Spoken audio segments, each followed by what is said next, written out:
날씨가 많이 따스해진 것 같습니다. 곳곳에서 봄꽃도 피고요.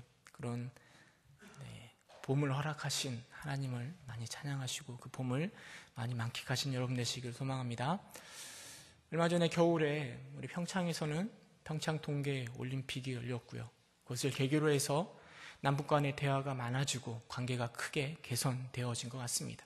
이번 달에는 남북 정상회담이 있다고 하고 또 다음 달에는 북한하고 또 미국이 또 정상회담을 한다라는 이야기를 들을 때 참 감사하다라는 생각이 듭니다. 곧 이 평화의 시대가 오고 곧 이 땅 가운데 통일이 오지도 않을까 하는 그런 기대도 해봄직한 것 같습니다. 여러분, 그럼에도 불구하고요, 이런 외교 관계에 있어서 서로의 주도권을 잡기 위해서 안간 힘을 쓰는 모습들을 우리는 바라보게 됩니다. 북한도 중국을 방문하면서 어떻게 해서든지 더 유리한 입장에서 주도권을 가지고 더 많은 것을 얻으려고 발버둥치는 북한의 모습뿐만 아니라 미국도 마찬가지죠. 뉴스에 보니까 FTA랑 북핵이랑 연계해서 한다고 막 하면서 어떻게 해서든지 자기 편한 대로 주도권을 얻어가려고 노력하는 모습을 바라봅니다. 우리나라 역시 마찬가지죠. 예전에는 코리안 패싱 이런 얘기를 듣지 않으려고 당사국으로서 어떻게 해서든지 운전대를 잡으려고 최선의 노력을 하는 모습들을 바라보게 됩니다. 정치나 외교라는 것이 그런 싸움 아니겠습니까? 어떻게 해서든지 주도권을 가지고 내가 원하는 대로 세상을 움직이게 하려는 그 싸움. 그래서 그 주도권을 쥐기 위해서 수단과 방법을 가리지 않고 모든 할 수 있는 것들을 동원하여 노력하는 모습들을 바라봅니다. 이게 나라뿐이겠습니까? 우리 개인도 마찬가지입니다. 관계 속에서, 우리의 삶 속에서 내가 원하는 대로 주도권을 쥐기 위하여서 우리는 많은 노력을 해 나아가는 것입니다. 하나님 믿는 우리들은 그런 세상 가운데 살아갑니다. 힘의 대결, 주도권의 싸움 가운데 우리는 살아가고 있습니다. 오늘 말씀을 통해서 함께 생각해 보고자 하는 것은 그런 세상의 대결 속에서 참된 세상의 또 역사의 주관자가 누구인지를 알고 있는 우리들은 어떻게 살아가야 될지를 다시금 생각해보고 고민해보고 함께 은혜를 나눠보고자 합니다. 이스라엘이라는 나라는 지리적으로 굉장히 중요한 곳에 위치해 있습니다.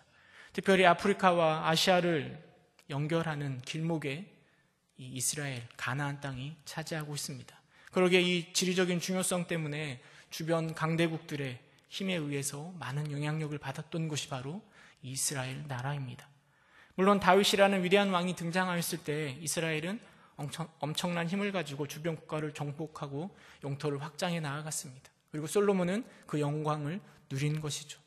그러나 세계사적으로 바라보면 다윗이나 솔로몬이 그렇게 힘을 발휘할 수 있었던 건 시기적으로 주변에 막강한 세력을 가진 나라가 없었기 때문이라고 이야기합니다. 지금의 이집트, 성경에 보면 애굽이라고 표현하고 있는데요. 나일강으로 중심으로 한 그 애굽은 전통적으로 늘 강한 나라였습니다. 그러나 다윗 시절에 그 애굽은 내부적으로 어려움이 많아서 제대로 힘을 발휘하지 못하고 있었습니다. 동쪽으로는 아수르라는 나라가 이제 막 생겨나고 있었는데요. 세워지고 있는 과정이었기 때문에 아무런 힘을 발휘하지 못하고 있습니다. 그런 주변 정세 속에서 다윗이나 솔로몬은 막강한 힘을 발휘할 수 있었던 것입니다. 그런데 이 솔로몬 이후에 이스라엘이 북이스라엘과 남유다로 나누어집니다. 그리고 나눠진 이후에 세상의 판도가 조금씩 바뀌어져 갑니다. 특별히 아수르라는 나라가 막강한 힘을 가지게 되면서 크게 성장합니다. 그리고 이 아수르가 남유다와 북이스라엘에게 많은 영향력을 끼치게 되고 그들을 압박하고 조공까지 바치게 하는 일들을 일으킵니다. 이스라엘을 늘 끊임없이 괴롭히는 것이죠. 참다 못해 북이스라엘을 어떻게 하는가 하면 아수르로부터 독립하려고 발버둥칩니다. 근데 독립하는 방법이 무엇인가 하면 또 다른 강대국 애굽과 손잡고 아수르를 벗어나려고 노력합니다. 그러나 아수르는 그 북이스라엘을 그냥 내버려 두지 않습니다. 아수르의 왕 살마네셀은 북이스라엘을 공격하였고 결국 722년 북이스라엘은 멸망당합니다. 그러나 이 아수르도요, 또 다른 커다란 세력 바벨론에 의해서 멸망당합니다. 아수르를 멸망시킨 바벨론이 이제 남아있는 남유다를 괴롭힙니다. 그리고 남유다를 압박하였고요. 남유다 역시 마찬가지로 바벨론에 의해서 멸망당합니다. 여러분, 세계사적인 관점에서 바라보면 북이스라엘과 남유다는 주변의 강대국에 의해서 결국은 멸망당하였다라고 말할 수 있습니다. 그러나 성경은 다른 해석을 내놓고 있습니다. 특별히 열왕기하 17장 7절 8절에 보면 성경은 남유다가 북이스라엘이 왜 멸망당했는가 이렇게 표현하고 있습니다. 열왕기하 17장 7절 함께 읽겠습니다. 시작.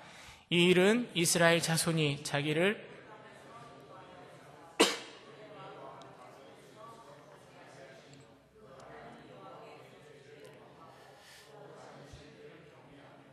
여호와께서 이스라엘 자손 앞에서 쫓아내신 이방 사람의 규례와 이스라엘 여러 왕이 세운 율례를 행하였음이라. 7절의 맨 앞에 이 일은 이라고 말하고 있는데 이 일이 무엇인가 하면 북이스라엘의 멸망을 이야기합니다. 북이스라엘이 멸망당하는 것은 아수르에 의해서, 아수르가 그들을 정복하여서 멸망당하는 것이 아니라 성경은 그들이 하나님을 배반하였고 하나님을 섬기지 않았고 하나님 앞에서 범죄하였기 때문이라고 분명하게 우리에게 말해주고 있습니다. 그리고 다른 성경 이사야서 10장 5절에 보면 하나님께서는 그 하나님을 제대로 섬기지 못하는 그 북이스라엘을 징계하기 위하여서 아수르를 진노의 막대기로, 손의 몽둥이로 사용하셨다라고 이사야서 10장 5절에 기록하고 있습니다. 그리고 하나님은 아수르를 진노의 막대기로 사용하시고 나서 그 막대기였던 아수르를 바벨론을 통하여 심판하신 것입니다. 북이스라엘이 아수르에 멸망당할 때 남유다의 왕이 누구였는가 하면 히스기야 왕이었습니다. 히스기야 왕이 능력이 많아서 힘이 세서 군대가 막강하여서 아수르의 공격으로부터 버텨낼 수 있었던 것이 아니고요. 그나마 히스기야 왕은 하나님 앞에서 그 신앙을 지키려고 노력하였고 끊임없이 하나님 앞에 기도하였으므로 그는 이 아수르에 의해서 멸망당하지 않고 남유다를 유지할 수 있었던 것입니다. 그러나 이후의 왕들은 결국 북이스라엘처럼 하나님을 제대로 섬기지 못하고 죄악 가운데 살아갔기 때문에 바벨론에 의해서 멸망당한 것입니다. 그때가 바로 586년입니다. 권력의 싸움 앞에서 승리한 자가 세상을 움직이는 것 같아 보이지만 성경 우리에게 끊임없이 무엇을 말해주고 있는가 하면 하나님이 바로 이 세상에 이 역사를 움직이시는, 이루어 가시는 분이심을 우리에게 분명하게 말해주고 있습니다. 예레미야도 역시 마찬가지 이야기를 하고 있습니다. 예레미야 예가가 어떤 내용인가 하면 쫄딱 망해버린 이스라엘의 모습을 바라보면서 슬퍼하며 지은 노래가 바로 예레미야 예가입니다. 예레미야 예가 2장 1절에 보면 이렇게 이야기합니다. 슬프다, 주께서 어찌 그리 진노하사 딸 시온을 구름으로 덮으셨는가. 이스라엘을 이렇게 멸망당하게 한 이유가 바로 하나님께서 이렇게 행하셨기 때문이라고 예레미야는 그렇게 이야기하며 고백하며 슬픔을 말하고 있는 것입니다. 많은 선지자들이요, 세상을 주관하시는 분이, 세상을 움직이는 자가 막강한 힘을 가진 바벨론이나 아수르가 아니라 세상을 창조하신 하나님이심을 우리에게 분명하게 말해주고 있고 하나님의 뜻에 따라 세상의 역사가 움직이고 계심을 우리에게 선포하고 있는 것입니다. 그렇게 바벨론으로 끌려간 이스라엘 백성들이 하나님의 약속하신 70년이라는 시간이 흐른 이후에 그들은 다시 가나안 땅으로 돌아오게 됩니다. 예레미야 25장 11절에 보면 하나님께서 정한 시기가 70년이라고 분명하게 말씀하고 계시고요. 그리고 그 시간이 지났을 때 하나님께서는 어떤 일을 통하여 그들을 돌아오게 하는가 하면 바벨론이라는 나라를 성경에 보면 바사라고 표현하고 있는데요, 페르시아에게 멸망당하게 됨을 통하여서 그들이 다시 돌아오게 만드는 모습을 우리는 성경을 통해서 바라보게 됩니다. 여러분, 바벨론의 마지막 왕이 누군가 하면 벨사살인데요, 벨사살이 얼마나 부패하고 타락했는가 하면 바벨론하고 페르시아하고 전쟁을 하는데요, 바벨론에 있는 백성들이요, 제발 망했으면 하는 바람 가운데 페르시아가 쳐들어올 때 성문을 열어줍니다. 페르시아 왕 고레스가 들어올 때 그를 환영해주고 그를 축복합니다. 왕으로 세워버립니다. 그런 모습을 바라보고 고레스가 어떤 일을 하는가 하면 당시에 바벨론의 포로로 끌려왔던 모든 백성들에게 자유를 선포한 것이죠. 역사적인 흐름은 바벨론이 멸망당하고 페르시아가 다시 세워진 이후에 포로들을 싹 돌려보낸 것으로 보이지만 성경은 그 일을 행하신 이가 또한 하나님이시라라고 우리에게 분명하게 이야기합니다. 에스라 1장 1절 한번 읽어볼까요? 에스라서 1장 1절 함께 읽어보도록 하겠습니다. 시작. 바사왕 고레스 원년에 여호와께서 예레미야 입을 통하여 하신 말씀을 이루게 하시려고 바사왕 고레스의 마음을 감동시키심에 그가 온 나라에 공포하고 조서도 내려 이르되, 이렇게 표현하고 있습니다. 여호와께서, 주어가 누군가 하면 여호와께서입니다. 고레스가 마음이 감동하여 그렇게 한 게 아니라요, 하나님께서 고레스의 마음을 움직이시고 고레스로 하여금 칙령을 내려 이스라엘 백성들을 다시 가나안 땅으로 돌려보냈다라고 이야기합니다. 근데 고레스가 뭐라고 고백하는가 하면요, 1장 2절 3절 함께 읽어볼까요? 에스라 1장 2절 3절 함께 읽겠습니다. 시작. 바사왕 고레스는 말하노니 하늘의 하나님 여호와께서 세상 모든 나라를 내게 주셨고 나에게 명령하사 유다 예루살렘에 성전을 건축하라 하셨나니 이스라엘은 하나님 너희 중에 그의 백성 된 자는 다 유다 예루살렘으로 올라가서 이스라엘의 하나님 여호와의 성전을 건축하라. 그는 예루살렘에 계신 하나님이시라. 여러분, 이 고백이 놀랍지 않으십니까? 하나님을 믿는 성도가 고백하는 게 아니고요, 이스라엘의 지도자가 고백하는 게 아니고 저 페르시아의 바사왕이, 하나님을 알지 못할 것 같은 그 왕이 이렇게 고백하고 있다라니까요. 여호와께서 세상의 모든 나라를 내게 주셨고 내게 명령하여서 너희들 성전 건축하게 하라고 했다. 너희들은 빨리 내려가서 예루살렘의 성전을 건축하라라는 명령을 지금 페르시아 왕 고레스가 이스라엘 백성들에게 선포하고 있는 것입니다.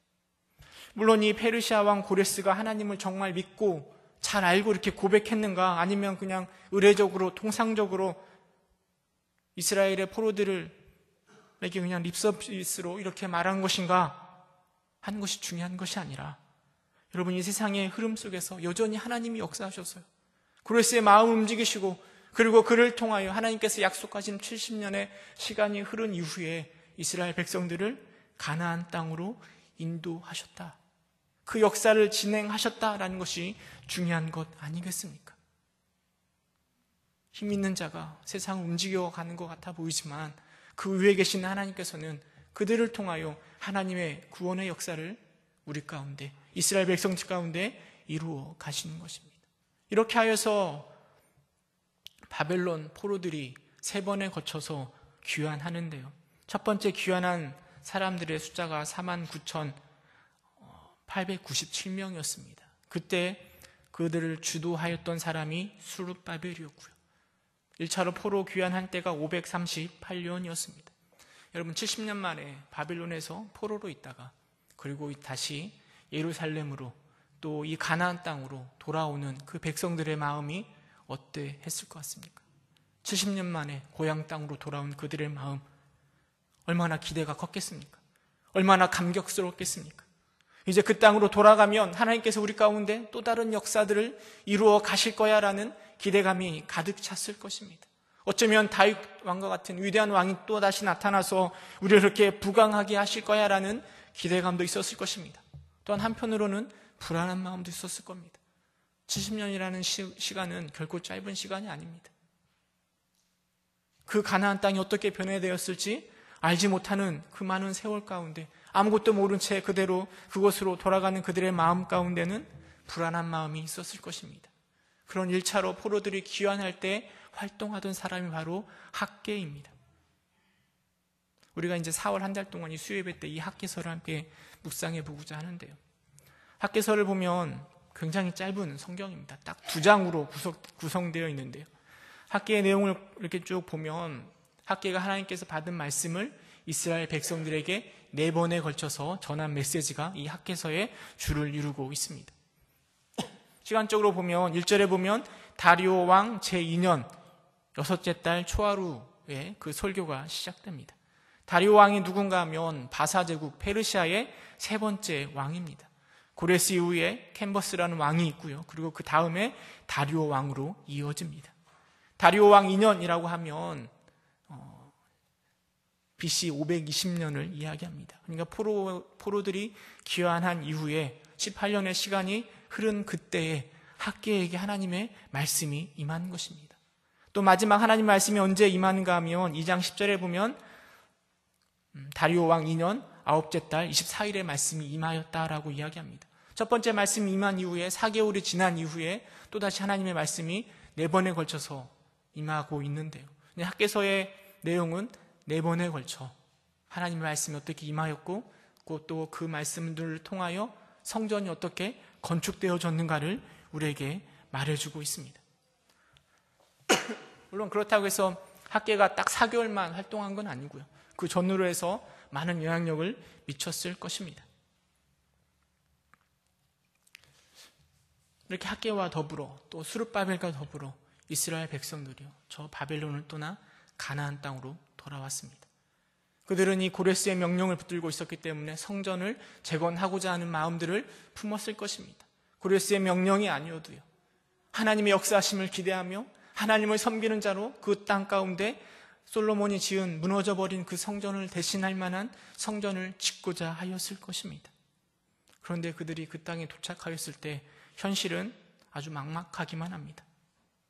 에스라서에 보면 그 성전을 재건하는 내용들이 쭉 기록되어 있는데요, 고레스가 보내준 여러 가지 성전의 물건들 또 물품들을 가지고 성전을 지으려 했지만 그것이 쉽지가 않습니다. 왜냐하면 그곳에 이미 터를 잡고 살고 있었던 사람들이 그것들을 허락하지 않습니다. 특별히 사마리아인들이 그들을 방해합니다. 그들을 괴롭힙니다. 뇌물을 써서 바사왕 관리들이 성전 재건하는 것을 막도록 노력합니다. 왕에게 상소를 올려서 이들이 성전을 짓고 있는데 성전이 아니라 성읍과 성곽을 건축하면 이들이 더 이상 왕에게 조공을 받지 않을 겁니다. 이걸 멈춰야 됩니다라는 상소를 올려보냅니다. 그리고 결국은 이스라엘 백성들이 성전 건축하는 것을 멈춥니다. 그리고 시간이 무려 16년이라는 시간이 흐른 이후에 아무도 성전에 대해서 더 이상 재건하려고 하는 마음이 없은 그때에 하나님께서는 학개를 통하여 다시 그 일을 시작하려고, 성전을 재건하는 일을 시작하시려고 움직이시는 것입니다. 학개서 1장 2절 보면 이렇게 이야기합니다. 만군의 여호와가 이같이 말하여 이르노니 이스라엘 백성이 말하기를 여호와의 전을 건축할 시기가 이르지 아니하였다 하니라. 여러분, 성전을 짓기 시작한 지 벌써 10몇 년이 흘렀는데요, 이스라엘 백성은 스스로 뭐라 얘기하는가 하면 아직도 여호와의 전을, 성전을 지을 만한 때가 되지 못하였다라고 말하고 있습니다. 여러분, 이것은 사실이 아니라 그들을 스스로 위로하고자 하는, 성전 짓지 못하는 것을 위로하고자 하는 핑계에 지나지 않는 것입니다. 여러분, 하나님은 여전히 성전 건축하기를 지금 당장 원하십니다. 그러나 그들은 자신이 놓여있는 상황, 너무 힘든 그 상황, 또 이미 많은 시간이 지나가면서 그 열정들이 다 빠져버리고 나 먹고 살기에 바쁜 그 상황 가운데 더 이상 성전 짓는 것에 마음이 없기에 아직은 때가 이르지 아니하였다. 우리가 그런 핑계 많이 대잖아요. 아직은 준비가 되지 않고 아직은 때가 되지 않아서 그렇다라고 이렇게 핑계를 대고 있을 때 하나님은 학개를 통하여 주님의 그 일들을 역사에 나아가시고 성전을 재건하라라고 그들에게 명령하시는 것입니다. 근데 역사가들은 또 뭐라고 평가하는가 하면요, 지금 학개를 통하여 이 말씀을 하실 그때가 성전을 재건하기에 가장 적합한 시기라라고 이야기합니다. 왜냐하면 지금 그때가 언제인가 하면 다리오 왕 2년 때라고 이야기하잖아요. 어떤 역사가 있는가 하면 페르시아의 왕 이 고레스 다음에 캔비스라는 왕이 되고 나서 그 영토를 막 확장해 나갑니다. 애국까지 그 영향력을 끼치려 하는데요, 어느 날 갑자기 그가 죽음을 맞이합니다. 어떤 죽음인지 분명하게 말하고 있지는 않지만 전쟁터에서 돌아오는 길에 그가 죽었다라고 이야기합니다. 왕이 갑자기 죽게 되자 페르시아는 큰 혼란에 빠졌습니다. 곳곳에서 자기가 왕이 되려고 하는 많은 사람들이 등장합니다. 그런데 누가 왕이 됐는가 하면 이 캄비스의 장군이었고 그의 친척이었던 다리오가 왕이 된 겁니다. 다리오가 세 번째 왕이 되었는데요. 이 정통성을 가지고 있지 않았던 친척이었기 때문에 곳곳에서 반란들이 일어납니다. 곳곳에서 내가 왕이 되려고 또 독립하려고 하는 일들이 일어납니다. 그래서 이 다리오 왕은요, 처음에 왕이 되고 나서 수년 동안 끊임없이 그 반란들을 정리하고 자기의 왕권을 강화시키기 위하여서 많은 시간을 허비합니다. 그런 다리오 왕에게 가장 중요했던 게 뭐냐면 사람들로부터 지지를 얻는 거예요. 종속국이었던 유다로부터 지지를 얻는 것도 너무나 필요합니다. 그래서 역사가들은 다리오 왕이요, 이런 상황 가운데 이 유다의 성전 재건을 허락한 것은 이 유다 사람들의 지지를 확고히 하기 위함이라고 해석하기도 합니다. 그런데 만약에 시간이 좀만 더 지체되면요, 다리오 왕의 왕권이 강화되면서요, 종속국에 대한 통치가 매우 강화됩니다. 지금은 수르바벨이 이방인이잖아요. 그 페르시아에서 보면 유대인이잖아요.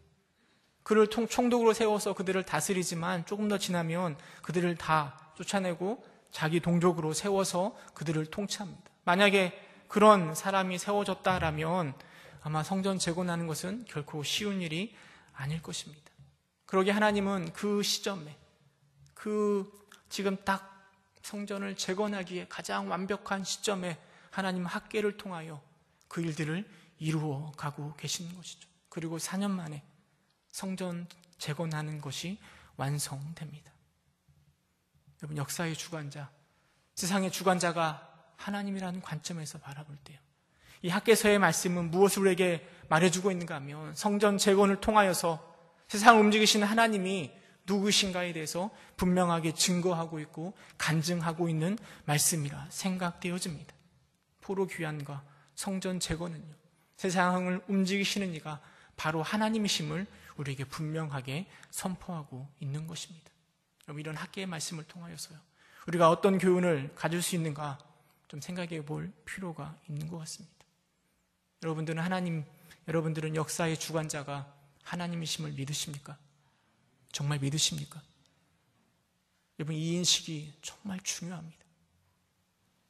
세상 사람들은 봄에 꽃이 피면 자연이 이렇게 꽃이 피니까 아름답다라고 말하지만 우리의 인식은요, 그 꽃 피는 것 하나에도 하나님의 역사하심이 있음을 고백하는 것입니다. 여러분, 하나님의 역사하심, 하나님이 세상을 주관하시는 것은요, 우리 교회 안에서만, 우리의 신앙 안에서만 역사하시는 것이 아니라 우리의 삶의 모든 부분에서, 세상의 모든 부분에서 역사하시는 하나님심을 우리가 인식해야 됩니다. 머리로만 아는 것이 아니라 우리의 삶 가운데 정말 세상을 주관하시는 분이 하나님이시다라는 인식이요, 우리의 삶을 변화시킵니다. 우리의 생각과 우리의 행동을 변화시키고 우리의 믿음을 더욱더 굳건하게 만드는 것입니다. 여러분들 정말 입술의 고백처럼 그렇게 살아가고 계십니까? 세상의 주관자가 하나님이라고 고백은 하고 있는데 혹 세상 가운데 주관자가 돈이고 능력이고 권력이라고 외치는 사람의 모습과 우리의 삶의 모습이 별반 다른 것이 없진 않습니까? 우리의 모습을 점검해 봐야 됩니다. 그리고 다시 도전해야 됩니다. 세상의 주관자가 누구인가? 나는 누구 앞에서 살아가고 있는가? 아니, 내가 누구 앞에서 살아가야 하는가? 무엇을 추구해야 하는가? 여호수아는 그 마지막 때에 이스라엘 백성들을 불러놓고 뭐라고 이야기하는가 하면 오늘날 네가 섬길 자를 찾으라 라고 우리에게 이야기합니다. 나와 내 집은 여호와를 섬길 것이라 라고 그리고 말하는 것입니다. 우리의 주관자가 누구인가 분명히 하는 것은 우리의 믿음을, 우리의 신앙을 어떻게 할 것인가를 분명하게 하는 것입니다. 뿐만 아니라 하나님은요, 세상을 주관하시고 그 역사를 이끌어 가실 때 당신의 뜻대로 이루어 가신 우리는 기억해야 됩니다. 많은 사람들에게 전능하신 하나님이 필요합니다. 하나님의 은혜, 값없이 주시는 선물이 필요하다라고 고백합니다. 그런데 그 하나님이 필요한 이유가 무엇인가 하면 내 필요를 채우기 위해서 하나님이 필요하다라고 말하는 사람이 너무나 많다는 것이죠. 여러분, 성전 건축이 바벨론에서 포로로 귀환한 그들이 성전 건축하는 것을 왜 멈추었을까요? 하나님의 뜻을 몰라서가 아니라 내 뜻대로 안 되기 때문에 멈춘 것 아닙니까? 성전 건축하면 모든 것이 협력하여 척척척 이루어질 줄 알았는데 되는 것이 하나도 없습니다. 살아가는 게 힘듭니다. 내 뜻대로 되는 것이 없으니까 그냥 멈춰버린 것 아닙니까? 제자들이요, 예수님을 따르던 제자들, 예수님이 십자가에 못 박혀 돌아가시자 다 흩어져 버립니다. 왜냐하면 내 뜻대로 이루어진, 내가 기대했던 것이 아니기 때문에 다 도망쳐 버리는 것입니다. 많은 성도들이 우리 하나님을 믿으면서, 역사를 주관하시는 하나님을 믿으면서 무엇을 기대하는가 하면 내 뜻을 이루고자 하나님을 이용해 먹으려는 그 어리석음을 벗어나야 됩니다. 하나님이 필요한 이유는 내가 소망하고 내가 기대하는 것을 채우기 위해서 하나님이 필요한 것이 아니라 하나님 우리를 사랑하시기 때문에, 하나님 우리를 인도하시기 때문에, 하나님의 그 구원의 역사를 바라보면서 우리는 하나님을 쫓아가는 것 아닙니까? 여러분이 학개서의 말씀을 바라보면서, 그 이스라엘 백성들의 모습을 바라보면서 우리의 중심을 점검해 봐야 됩니다. 내가 원하는 뜻을 쫓아 내 원하는 뜻을 이루기 위하여서 하나님을 쫓는 것이 아니라 하나님의 뜻을 이루기 위하여서 하나님은 세상을 주관하시고 역사하실 것입니다. 이런 인식이 있을 때 우리는 고민하게 될 겁니다. 과연 어디가 하나님의 뜻일까? 어떻게 하는 것이 하나님의 뜻대로 살아가는 내가 될까? 고민하게 만들 겁니다. 그리고 하나님의 뜻대로, 하나님의 뜻을 쫓아, 그리고 내가 하나님의 도구로 사용되기를 소망하게 될 것입니다. 또 때로는 우리 안에 고난이 닥쳐올 때 우리는 좌절하지 않을 수 있습니다. 어려움이 닥쳐올 때 우리는 좌절하지 않을 수 있습니다. 왜냐하면 그 안에 담겨져 있는 하나님의 뜻이 있을 것이라, 하나님의 계획들이 무엇일까 바라볼 수 있는 시선이 생기기 때문입니다. 또한 우리 하나님은 세상을 주관하실 뿐만 아니라 우리의 삶, 개인의 삶을 주관하십니다. 큰 틀에서 세상 크게 움직일 뿐만 아니라 너무나 부족하고 연약하지만, 너무 보잘것없지만 우리 하나님은 우리의 삶 가운데 간섭하시고 우리의 삶을 주관해 나아가실 겁니다. 칼빈이 무엇을 주장했는가 하면 예정설을 주장했습니다. 우리는 예정설을 이야기하면 조금은 답답해집니다. 왜냐하면 우리는 자유의지를 가지고 있잖아요. 자유의지를 가지고 내가 원하는 대로 살아가려고 하는데 하나님이 다 예정해 놓으셨다라고 이야기하면 막 마음이 답답해집니다. 내가 하고 싶은 대로 할 수 있는데 왜 하나님이 나를 다 예정해 놓았을까라는 불편한 마음이 있습니다. 근데 여러분, 예정론은 우리의 미래를 바라보면서 하나님이 다 일일이 정해 놓으셨다라고 고백하는 것이 아니라 우리의 과거를 바라보면서 고백하는 것 아니겠습니까? 내 과거를 돌이켜보면 내가 원하는 대로, 내가 뜻하는 대로 막 살아왔습니다. 그런데 돌이켜봐서 생각해보면 이 발걸음을 인도하신 분이 하나님이시라고 고백하는 것, 이게 바로 예정론 아니겠습니까? 제가 세가족 공부를 할 때요, 한 청년이 제게 물어봤습니다. 어쩌다가, 어떤 계기로 목사님이 되셨나요? 저에게 물어보더라고요. 제가 참 말하기가 참 딱히 할 말이 없었습니다. 왜냐하면 저도 잘 모르거든요. 제가 어쩌다가 목사가 되었는가 제 스스로도 잘 모르는 일이라 생각되어지기 때문입니다. 왜냐하면 저는 목사가 되고 싶은 마음이 조금도 없었습니다. 목사는 아니지만 열심히 하나님 믿어야지 하는 생각은 있었지만 목사는 될 수 있으면 피하고 싶었습니다. 그런데 시간이 지나고 보니까 제가 목사가 되어버린 거예요. 전 생각지도 않았는데. 그래, 돌이켜 생각해보면 저는 의도하지 않았고 생각하지도 않았지만 지나와서 지금 돌이켜 생각해보면 그 환경 속에서 역사하시는 하나님을 고백할 수밖에 없다라는 거죠. 대학교를 졸업할 즈음에 저희 아버님이 돌아가셨거든요.